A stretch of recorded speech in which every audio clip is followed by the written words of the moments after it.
हफ्तों से दुनिया भर के रिसर्चर्स दावा कर रहे हैं कि इस बार का एल नीनियो पिछले 100 साल में सबसे बड़ा होगा। कुछ इसे सुपर एल नीनियो भी कह रहे हैं और ये हम सब के लिए चिंता का विषय होना चाहिए, क्योंकि 1877 में जब स्ट्रॉन्ग एल नीनियो आया था तब उसने पूरी दुनिया में 5 करोड़ लोगों की जान ली थी। उस वक्त की वर्ल्ड पॉपुलेशन का 3 to 4%।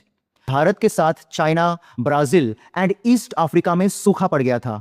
एक ही समय पर कई कॉन्टिनेंट्स में क्रॉप्स फेल हो गए थे।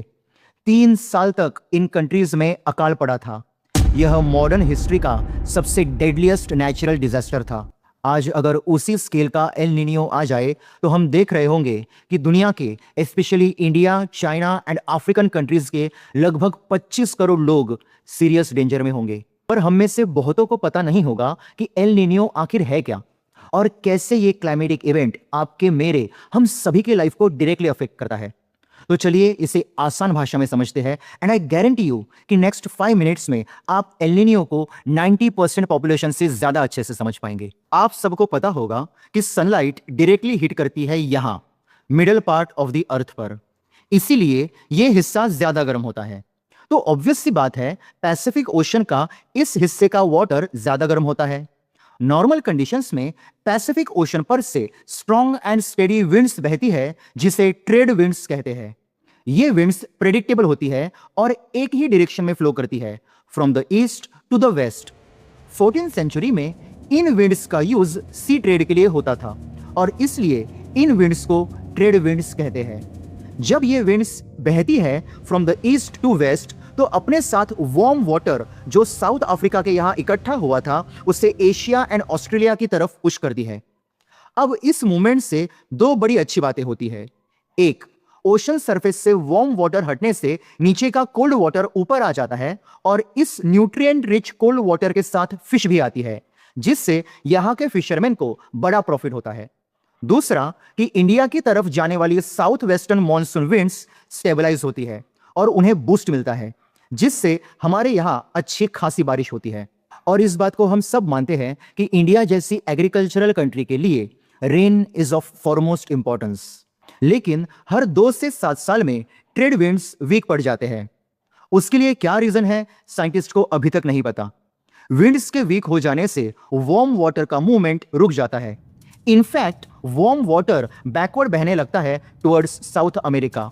इसी मैसिव शिफ्ट को एल नीनियो कहते हैं। एल नीनियो एक ग्लोबल रिएक्शन ट्रिगर करता है, एक मैसिव डोमिनो इफेक्ट जिसका असर पूरी दुनिया के वेदर पैटर्न्स पर होता है। जो रीजन्स आमतौर पर सूखे रहते हैं वहां मैसिव रेनफॉल होता है, फ्लडिंग एंड लैंडस्लाइड्स जैसी मुसीबतें आती है। On the other hand, Indian subcontinent, Africa and Australia में सूखा पड़ता है, पीने के पानी की कमी हो जाती है, फॉरेस्ट फायर जैसी घटनाएं बढ़ जाती है। इंडिया में इस बार पिछले 10 साल के मुकाबले सबसे कम बारिश होने की संभावना है। एल नीनियो को कंफर्म करने के लिए पैसिफिक ओशन का वाटर टेम्परेचर एटलीस्ट 0.5 डिग्री से बढ़ना जरूरी है। National oceanic and atmospheric administration, जो इस दुनिया की सबसे बड़ी वेदर मॉनिटरिंग एजेंसी है, उन्होंने इस मंथ के डेटा से कंफर्म किया है कि पैसिफिक ओशन तेजी से गर्म हो रहा है। एल नीनियो को ट्रैक करने वाले सभी की एरियाज में ओशन वाटर टेम्परेचर 0.9 डिग्री से बढ़ चुका है।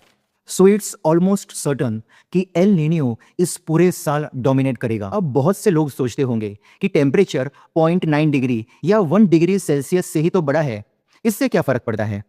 इसे ऐसे समझते हैं, हमारे ह्यूमन बॉडी का नॉर्मल टेम्परेचर 37 डिग्री सेल्सियस होता है। अगर बॉडी टेम्परेचर सिर्फ 1 डिग्री से बढ़कर 38 डिग्री सेल्सियस हो जाए तो हमें बुखार आ जाता है। ठीक यही बात हमारे प्लेनेट के साथ भी हो रही है। Pacific ocean is the largest ocean in the world. Millions of square kilometres तक फैले इस पानी का टेम्परेचर सिर्फ 1 डिग्री से भी बढ़ता है तो इमेजिन कीजिए इसने कितनी ज्यादा एनर्जी एब्जॉर्ब की होगी। इतना ही नहीं, देयर इज अ 65% चांस कि नेक्स्ट ईयर फरवरी तक पैसिफिक ओशन का टेम्परेचर 2 डिग्री सेल्सियस से बढ़ जाएगा and L Niño will become super L Niño. सीधा सीधा हिसाब है, पानी जितना गर्म होगा एल नीनियो की इंटेंसिटी उतनी ही ज्यादा होगी। ईरान इजराइल वॉर ने इस मुसीबत में आग में घी डालने का काम किया है और सिचुएशन को और ज्यादा रिस्की बना दिया है। इस वॉर की वजह से एक major shipping route strait of Hormuz block हो गया था, जिससे दुनिया का 1/3 फर्टिलाइजर ट्रेड रुक गया। फार्मर्स को फर्टिलाइजर पर्याप्त मात्रा में नहीं मिल पा रहा है और जो अवेलेबल है वह एक्सपेंसिव है। इसका मतलब है इस साल लगाए गए क्रॉप्स पहले से ही वीक होंगे, क्योंकि उन्हें मजबूत होने के लिए जरूरी न्यूट्रिएंट्स नहीं मिले। ऐसे में प्लांट्स के रूट्स प्रॉपरली डेवलप नहीं होते और सॉइल में डीप नहीं जा पाते। साल के आखिर में एल नीनियो का सेकेंडरी फेज जब सॉइल को सुखा देगा, तो ऐसे वीक प्लांट्स सरवाइव नहीं कर पाएंगे। फसल कम होगी तो फूड इन्फ्लेशन बढ़ेगा। बारिश कम होने से वाटर लेवल डिप्लीट होगा। डियर फ्रेंड्स, आने वाले समय में हम डबल शॉक का सामना करेंगे। एक तरफ एल नीनियो और वर्स सुपर एल नीनियो, और दूसरी तरफ फर्टिलाइजर की कमी से वीक हुए प्लांट्स। तो कुर्सी की पेटी बांध लीजिए, क्योंकि मौसम बिगड़ने वाला है। अगर आपको वीडियो अच्छा लगा तो लाइक करें, सब्सक्राइब करें एंड शेयर करें। धन्यवाद।